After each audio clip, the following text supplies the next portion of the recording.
Hello everyone. तो आज का हमारा टॉपिक है ऑस्टियोआर्थराइटिस। तो जानते हैं इसके बारे में। It is a degenerative joint disease of synovial joint.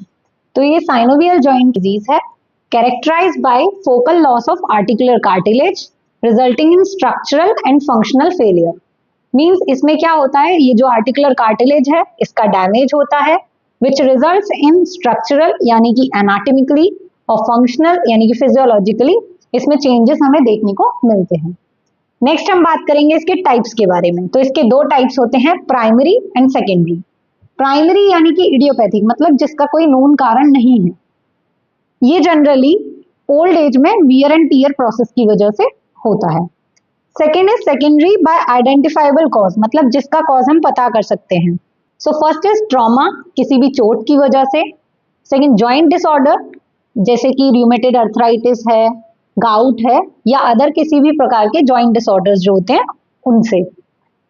Next endocrine और मेटाबॉलिक डिसऑर्डर। एंडोक्राइन डिसऑर्डर्स जैसे कि हाइपर पैराथायराइडिज्म है, हाइपोथायराइडिज्म है और एक्रोमेगेली है। मेटाबॉलिक डिसऑर्डर्स जैसे कि हीमोक्रोमेटोसिस है, गाउट है, उनकी वजह से होता है। नेक्स्ट बात करेंगे हम रिस्क फैक्टर्स के बारे में। एज, जैसे जैसे एज बढ़ती है डीजनरेशन का प्रोसेस बढ़ता है, इसलिए इंक्रीजिंग एज के साथ ओए का रिस्क बढ़ जाता है। जेंडर, फीमेल इसके लिए ज्यादा प्रोन होती है, तो फीमेल में इसका रिस्क ज्यादा रहता है। ओबेसिटी, जो भी ओबीज हैं, ओवरवेट लोग हैं, उनमें इसका रिस्क रहता है। फैमिली हिस्ट्री ऑफ ओए, ट्रॉमेटिक इंजरी, किसी भी इंजरी की वजह से, एंड ऑक्यूपेशनल या कहें जॉइंट ओवर यूजेज। मीन्स जैसे कि जिनके ऑक्यूपेशन ऐसे हैं जिनमें जॉइंट का बहुत ज्यादा यूज होता है, जैसे कि स्पोर्ट पर्सन है या फिर कारपेंटर्स हैं, फैक्ट्री वर्कर्स हैं, जो अपने जॉइंट का बहुत ज्यादा यूज करते हैं, तो वो भी इसके लिए रिस्क है। नेक्स्ट हम बात करेंगे कॉमनली इफेक्टेड जॉइंट्स के बारे में। तो कौन कौन से जॉइंट हैं जो जनरली इफेक्टेड होते हैं? Hip joint, knee joint, spine, hands, और हैंड्स में भी कॉमनली इफेक्ट होता है जो interphalangeal joint, and feet first metatarsal joint. इसके अलावा भी कई जॉइंट्स में हो सकता है, जैसे कि शोल्डर जॉइंट है, रिस्ट जॉइंट है, उनमें भी ये डिसीज हो सकती है, पर ये कॉमन जॉइंट्स हैं। तो अब हम बात करेंगे इसकी पैथोजेनेसिस के बारे में। पैथोजेनेसिस शुरू करने से पहले आपको पता होना चाहिए इसकी नॉर्मल एनाटॉमी।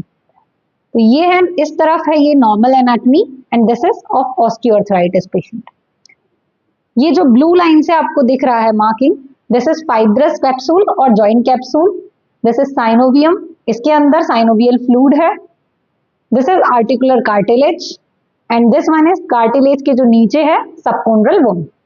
तो ये इसकी नॉर्मल एनाटॉमी है। जब किसी पेशेंट में ऑस्टियोआर्थराइटिस होगी तो इनमें चेंजेस देखने को मिलेंगे। जैसे कि हम बात करते हैं कि जो भी रिस्क फैक्टर्स और कॉजेज थे उनकी वजह से क्या होता है, आर्टिकुलर कार्टिलेज जो होता है उस पर लोड बढ़ने लगता है, और लोड बढ़ेगा तो आर्टिकुलर कार्टिलेज डैमेज होना शुरू हो जाता है, जिसकी वजह से वहां पर कंपेंसेटरी मैकेनिज्म या कहें रिपेयर मैकेनिज्म एक्टिवेट हो जाती है। तो क्या क्या होगा वहां? कॉन्ड्रोसाइट्स का प्रोलिफरेशन। कॉन्ड्रोसाइट्स मींस जो कार्टिलेज के सेल्स हैं उनका प्रोलिफरेशन स्टार्ट होगा।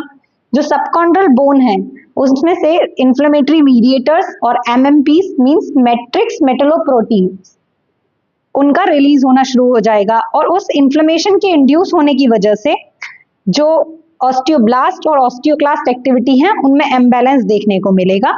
तो उसकी वजह से बोन का रेजॉर्प्शन और एब्रेंट बोन डिपोजिशन दोनों साथ में चलेंगे। तो अब बात करेंगे हम ये प्रोसेस जो होगा इससे क्या क्या पैथोलॉजिकल चेंजेस देखने को मिलेंगे।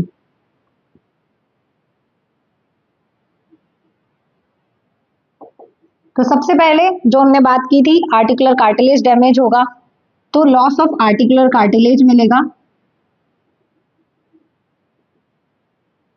अब यहाँ आर्टिकुलर कार्टिलेज डैमेज होना शुरू हो जाएगा तो ये जो जॉइंट स्पेस है वो नैरो हो जाएगा, तो जॉइंट स्पेस की नैरोइंग मिलेगी।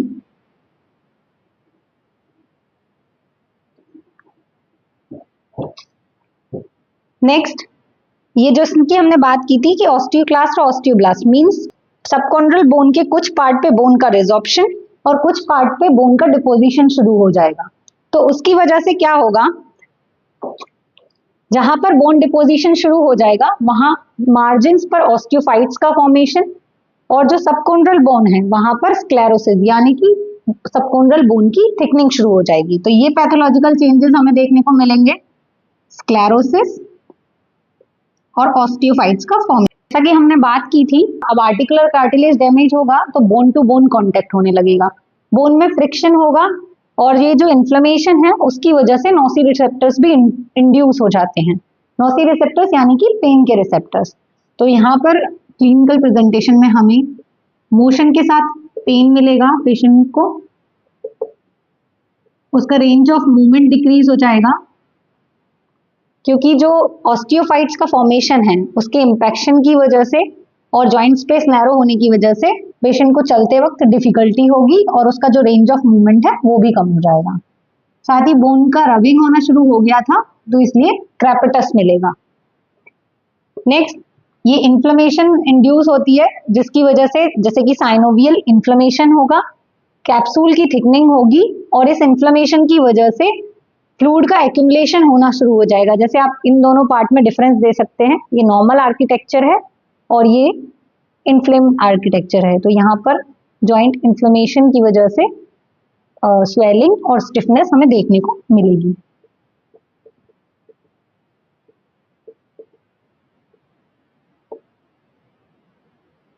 तो नॉर्मल आर्किटेक्चर जो डिस्टर्ब हो गया है उसकी वजह से डिफॉर्मिटीज देखने को मिलती हैं। जैसा कि हम बात करें इंटरफेलेंजियल जॉइंट की, तो इंटरफेलेंजियल जॉइंट में हेबर्डन नोट्स और बोकार्ड नोट्स देखने को मिलती हैं। तो ये है क्लिनिकल प्रेजेंटेशन। अगला हम बात करेंगे डायग्नोसिस के बारे में। डायग्नोसिस 4 तरीके से करेंगे। First one is medical history. तो पेशेंट की हिस्ट्री लेनी है प्रॉपरली ताकि आप पेशेंट में कॉजेटिव फैक्टर ढूंढ सकें। नेक्स्ट है फिजिकल एग्जामिनेशन, तो पेशेंट को प्रॉपरली एग्जामिन करना है। नेक्स्ट है रेडियोग्राफी, इसमें एक्सरे है, तो एक्सरे के चेंजेस देखने हैं। जैसे मैंने बात की थी, ये जो जॉइंट स्पेस नैरोइंग है, स्क्लेरोसिस है, ऑस्टियोफाइट्स और बोन सिस्ट, ये चेंजेस आपको एक्सरे में देखने को मिलेंगे जिससे भी आप अपना डायग्नोसिस कंफर्म कर सकते हैं।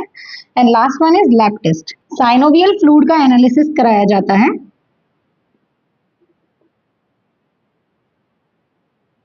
जनरली साइनोवियल फ्लूइड में नॉर्मल रेंज है less than 200 WBC per microlitre, लेकिन ऑस्टियोआर्थराइटिस में less than 2000 per microlitre WBC देखने को मिलती हैं, या इसे आप कह सकते हो माइल्ड फॉर्म ऑफ ल्यूकोसाइटोसिस।